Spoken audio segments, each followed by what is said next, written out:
Hey everyone, welcome to Plants and Politics. So we may have another January 6th sovereign citizen case on our hands, and also charges were increased against this person. So it's time for another episode of Where Are They Now? Matthew Bledsoe was arrested. Patrick Montgomery was in court. Jonathan Manapa will stay in federal custody. No, I don't take responsibility at all. So if you've seen footage of the January 6th domestic terrorist attack, especially the video of what occurred right before Ashley Babbitt was shot and killed, you'll definitely remember this guy. This is Zachary Alam. Alam is a 29-year-old man from Texas. I believe originally I reported that he's from Pennsylvania. I've since found out that he was arrested in Pennsylvania, but he's actually from Texas. And he had some sort of animal fur cap on that had flaps on each side of his head.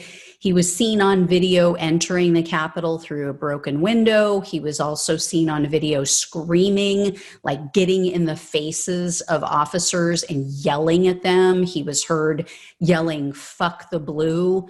Alam was also trying to break into the speaker's lobby. He's the man who was seen punching and then kicking the glass panels, the inserts on the doors to that area. And while he punched the glass, he also was reported to have pushed his body up against one of the officers that was guarding the doors, because there were three officers. If you've seen the video, you may recall there were three officers standing there guarding those doors, and there was a whole group of people that was yelling at them and trying to get through. So he also tried to pry the doors open with his hands. Well, when none of that worked, when all of that failed, he then grabbed a helmet from someone who was standing by, and he was smashing the glass. He was trying to break it with that helmet.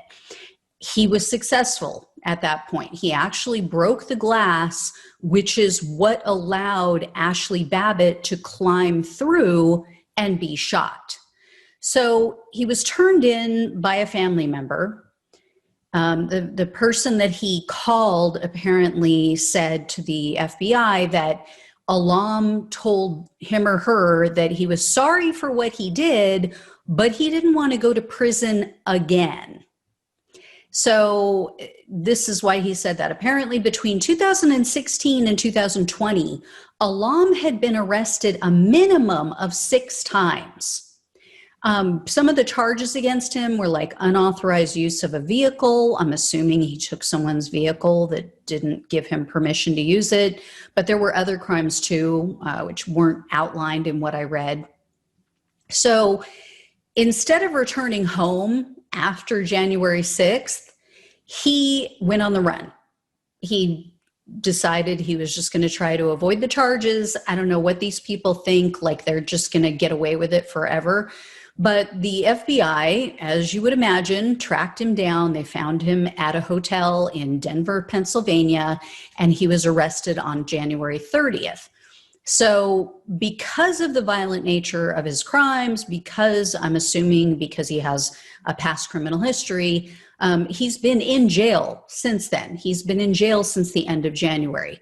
Well, on March 5th, he was indicted by the grand jury. They increased his charges, and his charges now include assaulting, resisting, or impeding certain officers, assaulting, resisting, or impeding certain officers with a dangerous or deadly weapon, civil disorder, destruction of government property exceeding $1,000, obstruction of an official proceeding, entering and remaining in a restricted building with a deadly or dangerous weapon, also disorderly conduct in a restricted building with a deadly or dangerous weapon, physical violence in a restricted building with a deadly or dangerous weapon, disorderly conduct in a Capitol, and also physical violence in a Capitol.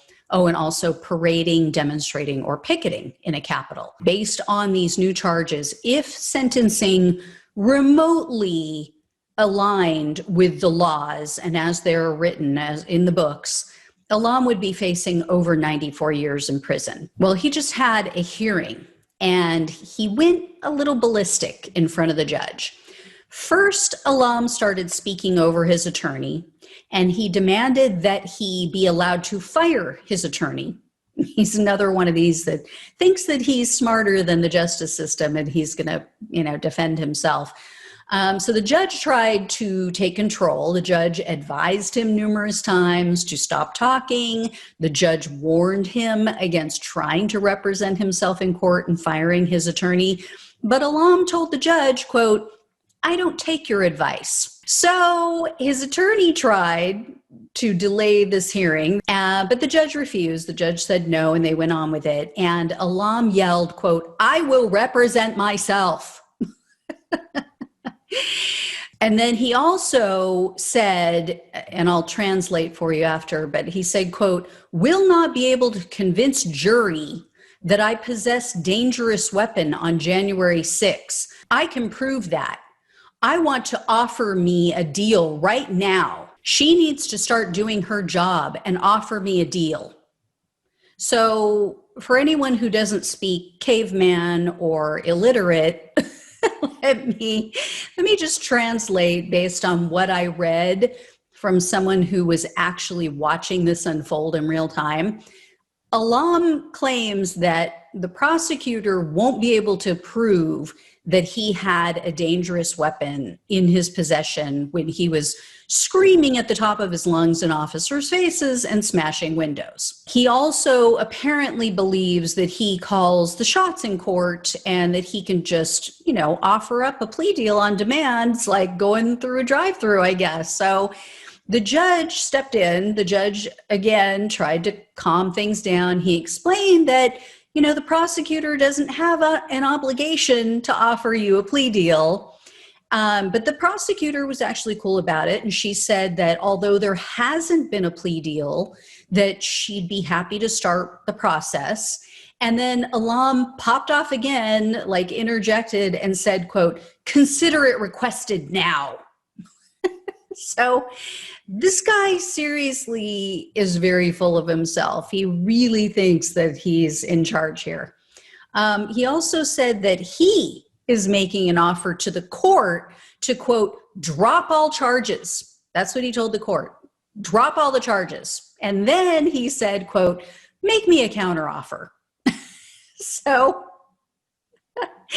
that's when the judge finally agreed to delay this shit show until August. So back to jail for Alam until next month, apparently, when his fate will be decided.